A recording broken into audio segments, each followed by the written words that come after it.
USA versus नेपालको खेलमा आज नेपालले हार बेहोरेको छ। आज युएसएको ब्याट्सम्यानले इन्डिभिजुअल पर्फर्मेन्स देखाएको थिए। नेपाल एकदम कम्पिटिटिभ टार्गेट दिएको थियो नेपाललाई, अराउन्ड 260+ स्कोर। नेपालको ब्याटिङ सुरुदेखि नै टफ रह्यो। कुशल भुटेल टकआउट अनि टिम सुरुमै प्रेसरमा। त्यसपछि भीम सार्की र आसिफ शेख बिच 69 रनको पार्टनरसिप बिल्ड हुँदै थियो, तर दुवै आउट भएपछि मोमेन्टम डाउन भयो।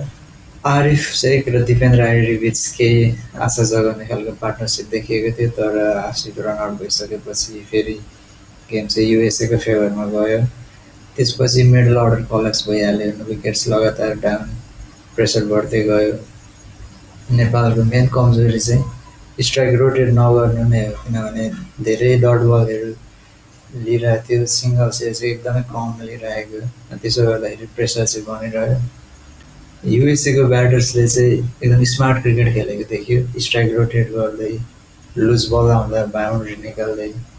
नेपालले पनि त्यही फर्मुला अप्लाई गर्न सक्थ्यो, तर एक्जिक्युसन त्यति देखिएन। अन्त्यमा चाहिँ डिसिप्लिन युएसए बलिङ र फिल्डिङले नेपाललाई चेज गर्न नै दिएन।